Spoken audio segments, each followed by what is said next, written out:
In this video, you'll discover the importance of sometimes subtle visual cues on your website and how your visitors might be inferring from them and learning from them a lot about you and your business without even reading any of the words on your page.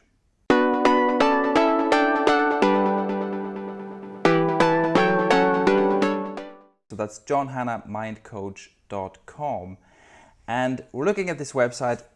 Like I said, one of the big lessons here is about visual cues, but before we get to that, I want to tell you the two things that stood out to me right away on this homepage, and I think one of them is also a really important lesson that we haven't talked about before. If we look at this homepage here, and actually especially the top section, the above the fold part of the homepage, we have this grid that explains a few things, and here we have a features and benefits problem.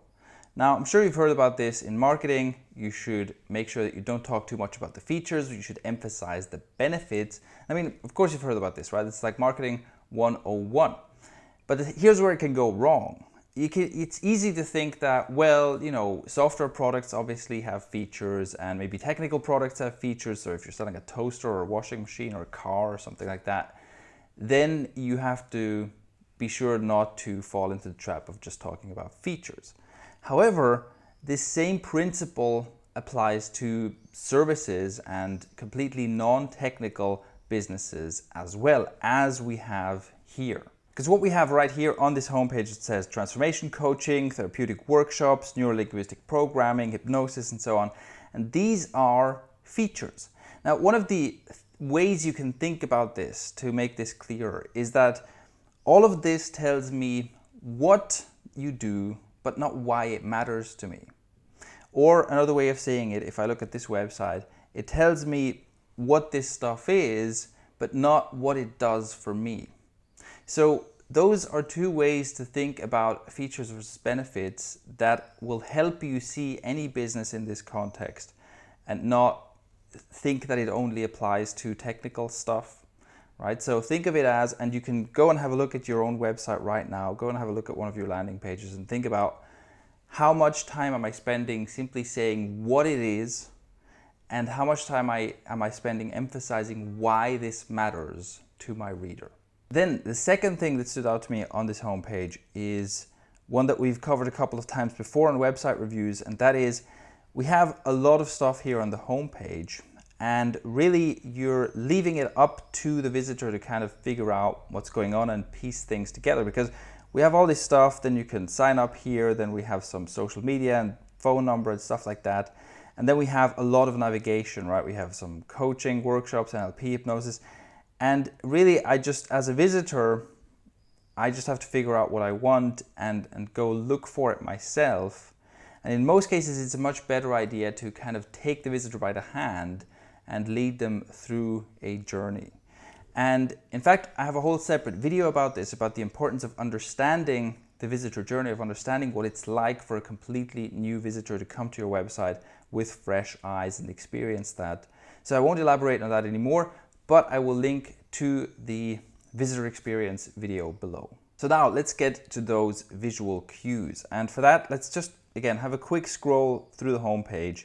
And we're not even going to read any of the words basically. We're just going to look at what are we getting as a visual input. And let's go and have a look at a few other pages as well.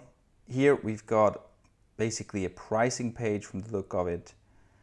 And then maybe this one. Here we've got a testimonials page. And one thing that really strikes me here is that there are no images of people anywhere on this site. And that is quite an important point, because this website is a very personal website. First of all, it is a personal brand. It is the website name is a person's name, right? It's John Hanna Mind Coach. So this is a personal brand, and also the topic of the website, this kind of coaching, is also a deeply personal thing. It's something that people do between each other, right? It's a person helping out other people. So this is a very human website, or the topic is very human, but there are no pictures of humans anywhere here. And for example, on this part of the page, there's actually these three little boxes here. these are actually testimonials, but there's no visual cue to tell me these are testimonials. Now, what matters about a testimonial is that it's another person telling me something about this service or this website. But there's no visual cue here that says, hey, these are real people talking. There's also this about section at the bottom here, which again, it's about this person, but there's no image of the person. And in fact, even if we go to the about page right here, we have a page with information and no images. And this is an important thing to keep in mind for a website like this. And that's because if we look at some of the pages on this website and we kind of blur them out, or just like we did before, we kind of just, jump through them without really paying attention to the details, there are no visual cues that tell me that this is a personal brand, that this is about, self-improvement or getting over fears or whatever, the different services are here. And there's no visual cue that tells me that this is a people-focused website. In fact, like I said, if we kind of just blur out some of these pages and just look at the overall design, this looks to me more like it might be, some kind of a legal information website or medical information website, something like that. One of the ways to fix this problem is to get a better idea of your competitors and of what similar websites, similar services, similar businesses are doing on their websites. The reason this can be useful is because of what's called the prototypicality of a website. Now, this might be a bit strange because I usually talk about how important it is to have a unique selling point and to differentiate yourself from your competitors and so on. And that is definitely very important for your business. But for your website's design, it should be to some extent prototypical. Here's a simple example of what that means. If I am on an e-commerce website, then we have many different e-commerce websites selling a wide range of different products, and they all have their own kind of unique angles, their own ways in which I might prefer one place to shop online over another. But one of the things I simply expect is that there is a shopping cart icon in the top right corner. And if I click on that, I get an overview of my shopping cart, and that is basically always in the same format. It's always a list view that lists my items, the quantities, the prices, and I can make adjustments there. And really, I don't want to go to a website that is super creative and original and has a totally different layout, totally different navigation, totally different cart overview. That doesn't help me, because first of all, it doesn't help me understand that this is an online shop. And it doesn't help me if I have to kind of relearn the navigation and the user interface every time I go to a website. Similarly, when I read a blog, then of course every blog is different and the content is different, and I might prefer one blogger over another.